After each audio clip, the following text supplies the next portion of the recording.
അഭിറാം, എന്താ ലക്ഷ്മി? സഞ്ജീവ് വിളിച്ചിരുന്നു, ഒന്ന് വിളിക്കാൻ പറഞ്ഞു. ആ വിളിക്കാം. നീ ഇങ്ങനെ എന്തിനാ കരയുന്നത്? ഇപ്പം ഞാൻ അങ്ങോട്ട് പോയപ്പോൾ നീ ചിരിച്ചോണ്ടല്ല നിന്നത്. അത് ഞാൻ. ലക്ഷ്മി എന്ത് പറയണം എന്നറിയാതെ വാക്കുകൾക്ക് വേണ്ടി പരതി. ഒരു മിനിറ്റ് ലക്ഷ്മി, സഞ്ജുവിനെ ഒന്ന് വിളിക്കട്ടെ. എന്താ സഞ്ജു വിളിച്ചത്? അബി, ഞാൻ ഇന്ന് സിറ്റിയിൽ വെച്ച് രാഹുലിനെയും സൂര്യയെയും ഒന്നിച്ച് കണ്ടു. അതിനെന്താടാ, അവർ കമ്പനിയാണെന്ന് നിനക്കറിയില്ലേ? അബി, എനിക്കെന്തോ പേടിയുണ്ട്. നീ സൂക്ഷിക്കണം. ഇനി കുറച്ച് ദിവസം വീട്ടിൽ തന്നെ ഇരുന്നാൽ മതി. പിന്നെ അവനെ പോലെ ഒരു തന്നെ പേടിച്ചു വീട്ടിലിരിക്കാനാണല്ലോ. ഇതിലും വലുത് വന്നിട്ട് പേടിച്ചിട്ടില്ല. പിന്നെയാ ഇവൻ. അബി, എവിടെയെങ്കിലും പോകുന്നേ വിളിച്ചാൽ മതി, ഞാൻ വരാം. നിനക്ക് വേറൊരു പണിയുമില്ലല്ലോ എനിക്ക് ബോഡി ഗാർഡ് ആവാൻ. ഞാൻ കുറച്ച് ബിസിയാണ്, വിളിക്കാം. ലക്ഷ്മി, നീ എന്താ പറയാൻ വന്നത്? അഭിറാം, എനിക്കൊന്ന് പുറത്തു പോവണം. എവിടെ? എന്തിന്? എനിക്കൊരാളെ കാണാൻ ഒരു അത്യാവശ്യമുണ്ട്. രാഹുലിനെയാണോ? ഇന്നെന്തായാലും പറ്റില്ല. അതെന്താ? എനിക്ക് അവനെ കണ്ട് ഒരു കാര്യം ചോദിക്കാനാണ്. ഒറ്റയ്ക്ക് ഞാൻ വിടില്ല, ഞാൻ കൂടെ വരാം എന്ന് വെച്ച് ഇന്ന് ഞാൻ ഫ്രീ അല്ല. എനിക്ക് ഉച്ച കഴിഞ്ഞൊരു മീറ്റിംഗ് ഉണ്ട്. അഭിറാം പ്ലീസ്. സോറി ഡിയർ, ഞാൻ ഇത്തിരി ബിസിയാണേ. അഭി റൂമിൽ നിന്ന് പോയതും ലക്ഷ്മി വീണ്ടും ചിന്തയിലാണ്ടു. എന്ത് ചെയ്യും? കണ്ട വീഡിയോയുടെ കാര്യം ചോദിക്കാതെ വയ്യ. എന്തിനു വേണ്ടിയാവും എന്നെ ഏതെങ്കിലും വിധത്തിൽ അവൻ ചതിച്ചെങ്കിൽ അവനെ ഞാൻ വെറുതെ വിടില്ല. ദേഷ്യത്തിൽ ലക്ഷ്മി അവളുടെ കൈ ചുരുട്ടി. അബി ഓഫീസിൽ പോവാൻ ഡ്രസ്സ് ചെയ്യുമ്പോഴാണ് ആമിയും ലക്ഷ്മിയും അങ്ങോട്ട് വന്നത്. അബിയേട്ടാ, ഈ വൈറ്റ് ഷർട്ട് മാറ്റിയൊരു ബ്ലൂവോ റെഡോ ഒക്കെ ഇട്. പിന്നെ ഞാൻ കോളേജിൽ പോകുമല്ലേ, ഒന്ന് പോടി. പിന്നെ ഓഫീസിൽ പോകണ എല്ലാവരും വൈറ്റ് ഇടുള്ളൂ. ഫോർമലായി ഡ്രസ്സ് ചെയ്യുമ്പോൾ വൈറ്റാണ് നല്ലത്. അതുമല്ല, എനിക്കിത്തിരി ഏജ് കുറവായതുകൊണ്ട് മീഡിയ ഒളിഞ്ഞും തെളിഞ്ഞും എനിക്ക് പണി തരാൻ നോക്കിയിരിക്കുക. ഡ്രസ്സിൻ്റെ കാര്യത്തിൽ പണി വാങ്ങാൻ വയ്യ. പിന്നെ ഓഫീസിൽ കൂടുതൽ ടൈം നോർമൽ ഡ്രസ്സിൽ പോണത് എന്ന പരാതി ഡാഡിക്കുമുണ്ട്. ഇതാവുമ്പോൾ ആർക്കൊരു കുഴപ്പമില്ല. എൻ്റെ പൊന്നബിയേട്ടാ, നിങ്ങൾ എന്തേലും കാണിക്ക്, ഞാൻ പോകുക. അതാ നല്ലത്. ലക്ഷ്മി, ഞാൻ ഇറങ്ങുന്നു. ഒറ്റയ്ക്കെങ്ങും പോവരുത് കേട്ടോ? ഇല്ല അഭിറാം. അബി പോയതും ലക്ഷ്മി തൻ്റെ ഫോൺ എടുത്തു. രാഹുലിനെ വിളിക്കണം. ഇത്ര വലിയ ചതി തന്നോട് ചെയ്തതെന്നറിയണം. ഹലോ രാഹുൽ, ഞാനാ ലക്ഷ്മി. മനസ്സിലായി. എന്താ നിൻ്റെ തീരുമാനം? രാഹുൽ, നിനക്ക് സൂര്യയെ അറിയുമോ? പെട്ടെന്ന് സൂര്യയുടെ പേര് കേട്ട് രാഹുൽ ഒന്ന് പതറി. സൂര്യ? ഏത് സൂര്യ? ആരുടെ കാര്യമാണ് നീ പറയുന്നത്? നീയല്ലേ എന്നെ അവിടെ ജോലിക്ക് കയറ്റിയത്? എന്നിട്ട് നിനക്കിപ്പോൾ സൂര്യ ആരാന്നറിയില്ലേ? ആ സൂര്യ നേരിട്ടറിയില്ല. എന്തിനാണ് രാഹുൽ ഇങ്ങനെ നട്ടാൽ മുളയ്ക്കാതെ കള്ളം പറയുന്നത്? എന്ത് കള്ളം? അഭിറാം എന്തെങ്കിലും എന്നെപ്പറ്റി പറഞ്ഞാൽ തീരാവുന്നുള്ളൂ നിനക്ക് എന്നിലുള്ള വിശ്വാസം. അതിന് അഭിറാം എന്തു പറയാൻ? അല്ലെങ്കിൽ നിന്നെപ്പറ്റി അഭിറാമിന് എന്തറിയാം? നീ എന്താ ഞാൻ എന്തോ തെറ്റ് ചെയ്ത മട്ടിൽ സംസാരിക്കുന്നത്? അഭിറാം വർമ്മയുടെ ഭാര്യയായെന്ന അഹങ്കാരമാണോ? രാഹുൽ, എനിക്ക് കള്ളം പറയുന്നത് ഇഷ്ടമല്ല. സത്യം പറ, നീയും സൂര്യനും തമ്മിൽ എന്താ ബന്ധം? എനിക്ക് പലരുമായും ബന്ധം കാണും. അത് ചോദിക്കാൻ നീ ആരാ? നീ പോയി നിന്റെ കെട്ടിയവൻ ആരോടൊക്കെ ബന്ധമുണ്ടെന്ന് പോയി തിരക്ക്, ഒത്തിരി കാണും. രാഹുൽ, ഇതൊന്നും എനിക്കറിയണ്ട. നീയും സൂര്യയുമായി എന്താ ബന്ധമെന്ന് മാത്രം അറിഞ്ഞാൽ മതി. എനിക്കവരെ അറിയില്ല എന്ന് ഞാൻ പറഞ്ഞില്ലേ ലക്ഷ്മി? അതൊക്കെ പോട്ടെ. രാഹുൽ, നീ ആ പൈസ നീ എന്ത് ചെയ്തു? ഏത് പൈസ? എന്നെ ചിതയിൽ വെക്കാൻ നീ അവളോട് മേടിച്ച പൈസ എന്ത് ചെയ്തു എന്ന്? സ്നേഹിച്ച പെണ്ണിനെ കൊല്ലാൻ ക്യാഷും വാങ്ങിച്ചു പോയി ചത്തൂടെ നിനക്ക്? അപ്പോൾ നീ എല്ലാം അറിഞ്ഞു. ഇനി ഞാൻ നിഷേധിക്കുന്നതിന് എന്തർത്ഥമാണുള്ളത്? പിന്നെ നിന്നെ ചിതയിൽ വെക്കാൻ ഞാൻ ആഗ്രഹിക്കുന്നില്ല. എനിക്കൊറ്റ ലക്ഷ്യമുള്ളൂ, നിന്നെയും നിന്റെ പ്രിയപ്പെട്ട ഭർത്താവിനെയും അകറ്റുക. എന്തിനാടി നിനക്ക് അവനെ പോലൊരു ഭർത്താവ്? അതിനുള്ള യോഗമൊന്നും നിനക്കില്ല. രാഹുൽ പറയുന്ന ഓരോ വാക്കും സൂക്ഷിച്ച് പറയണം. നീ എന്നെ ചതിച്ചല്ലേ? അതെ, നന്നായി ചതിച്ചു. 6 വർഷമായി അങ്ങനെ തന്നെയല്ലേ? നിന്റെ മുന്നിൽ അഭിനയിച്ചത് വല്ല സിനിമയിലുമായിരുന്നുവെങ്കിൽ എനിക്ക് ഓസ്കാർ കിട്ടിയേനെ. എന്തിനു വേണ്ടി? ഞാൻ നിന്നോട് എന്താ ചെയ്തത്? കരഞ്ഞുകൊണ്ടാണ് ലക്ഷ്മി അത്രയും ചോദിച്ചത്. അതൊക്കെ നിന്റെ പ്രിയപ്പെട്ട ഭർത്താവിനറിയാം. അവൻ ജീവനോട് വീട്ടിൽ വന്നാൽ ചോദിക്ക്, പറഞ്ഞു തരും. എനിക്കറിയില്ലടാ നിന്നെ. അഭിറാമിനെ പോലെ ഒരാളെ നേരെ നിന്ന് തോൽപ്പിക്കാനുള്ള തൻ്റെ ഇടമൊന്നും നിനക്കില്ല. എനിക്കറിയാം അങ്ങനെയൊന്നും വീഴുന്നൊരൊറ്റയാനല്ല അഭിറാം വർമ്മ എന്ന്. അതുകൊണ്ട് അവനോട് നേരിട്ട് ഏറ്റുമുട്ടുന്നത് മണ്ടത്തരമാണ്. പക്ഷേ പാണ്ടിലോറിക്ക് അഭിറാമിന് വലിയ പുള്ളിയാണെന്നുള്ള ചിന്തയൊന്നും കാണില്ല. ഒന്നുണ്ട് ലക്ഷ്മി, അവൻ എൻ്റെ ശത്രുവാണ് എങ്കിലും പറയാതെ വയ്യ. സ്വന്തം പെണ്ണിനെ ഇത്രയും സ്നേഹിക്കുന്ന ഒരാണിനെ ഞാൻ എൻ്റെ ജീവിതത്തിൽ കണ്ടിട്ടില്ല. പക്ഷെ എന്തു ചെയ്യാം, നിനക്ക് അവനോടൊപ്പം ജീവിക്കാൻ യോഗമില്ല. രാഹുൽ എന്നോട് എന്തെങ്കിലും പകയുണ്ടെങ്കിൽ എന്നോട് തീർക്കണം, അല്ലാതെ അഭിറാമിനെ ഒന്നും ചെയ്യരുത്. നിങ്ങൾ രണ്ടാളും ഇങ്ങനെ തുടങ്ങിയ വലിയ പാടാ. അവൻ പറയും നിന്നെ ഒന്നും ചെയ്യരുത്, അവനെ എന്തു വേണേലും ചെയ്യാം. ഇപ്പം നീയും ഇങ്ങനെ. എന്തായാലും മരണത്തിന് നിന്നെ ഞാൻ വിട്ടുകൊടുക്കില്ല. നീ ഉണ്ടാവണം എൻ്റെ കൺമുന്നിൽ, പ്രിയപ്പെട്ടത് ഓരോന്ന് കൈവിട്ട് പോകുന്നത് കണ്ടുകൊണ്ട്. പിന്നെ ഞാൻ നിൻ്റെ ഭർത്താവിനോട് എൻ്റെ ഒരു വലിയ ആഗ്രഹം പറഞ്ഞിട്ടുണ്ട്. എന്താണെന്നറിയുമ്പോൾ ഒന്ന് സഹകരിക്കണം. 6 വർഷം കൊണ്ട് നീ എന്ന പെണ്ണിനോട് ആകെ തോന്നിയ വികാരം അതാണ്, അതുമാത്രം. നീ എന്താ എന്നെ പറ്റി വിചാരിച്ചിരിക്കുന്നത്? നിന്റെ കൂടെ അതിന് വേറെ ആളെ നോക്കണം രാഹുൽ. അല്ലെങ്കിലും നീ നല്ല രീതിയിൽ പോകില്ല എന്ന് എനിക്കറിയാം. നമുക്ക് നോക്കാം. ഇപ്പോൾ നീ പോയി നിന്റെ കെട്ടിയവന് വേണ്ടി പ്രാർത്ഥിക്ക്. ഫോൺ വെച്ചതും ദേഷ്യത്തിൽ ലക്ഷ്മി ബെഡിലിരുന്നു. ഇവനെ ഇത്രയും കാലം വിശ്വസിച്ച എന്നെ അവൻ, പാവം അഭിറാം.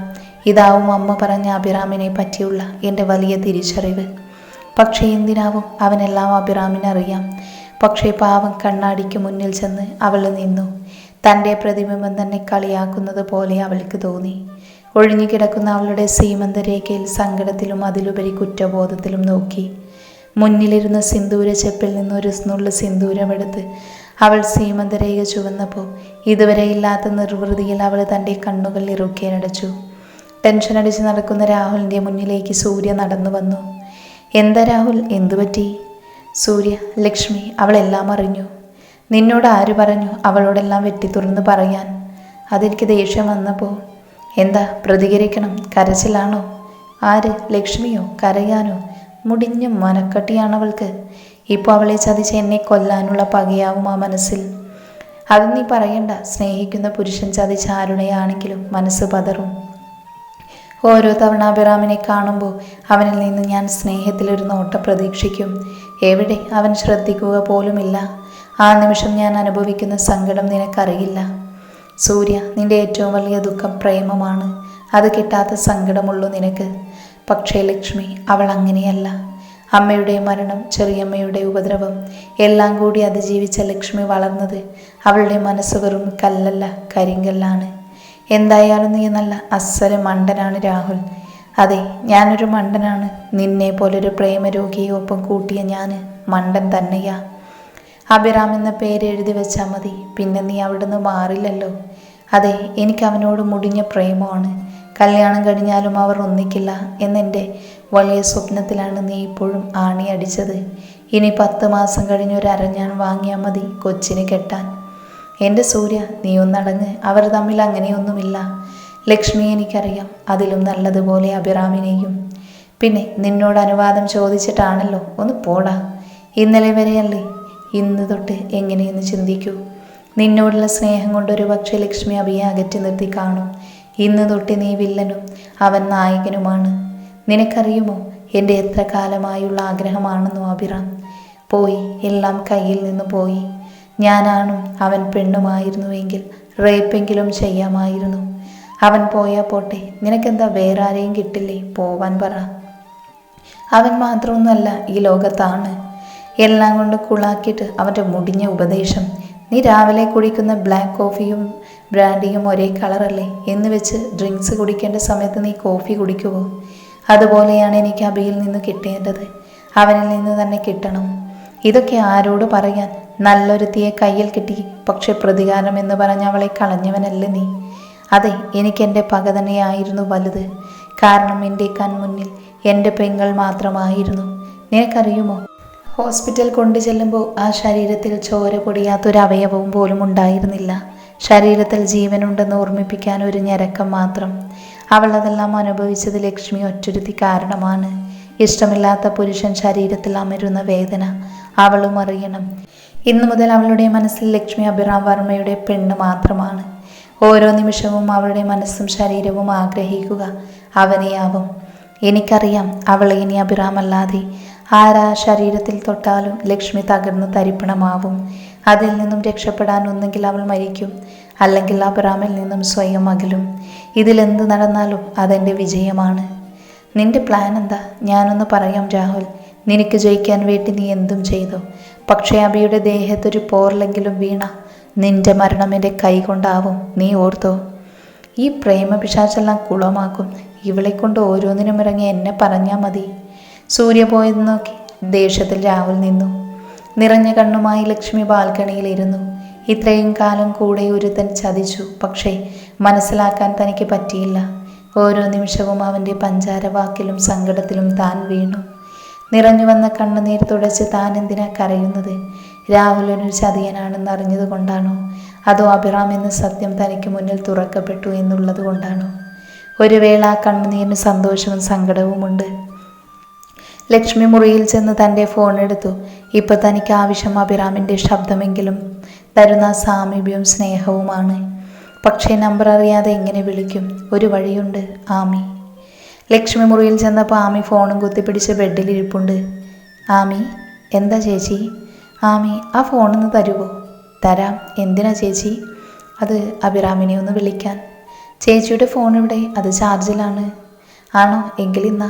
പക്ഷെ ചേച്ചി ഇപ്പം മീറ്റിംഗ് ആണ്. അതിൻ്റെ ഇടയിൽ വിളിച്ച ആ കീജൻ ചേച്ചിയെ പൊരിക്കും.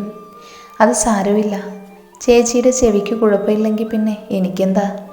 ആമി ഡയൽ ചെയ്ത് കയ്യിൽ കൊടുത്ത ഫോണിൽ ലക്ഷ്മി നോക്കി. അതിൽ തെളിഞ്ഞു വന്ന അബിയുടെ ഫോട്ടോ കണ്ടതും എന്തെന്നില്ലാത്ത സന്തോഷം അവൾക്ക് തോന്നി.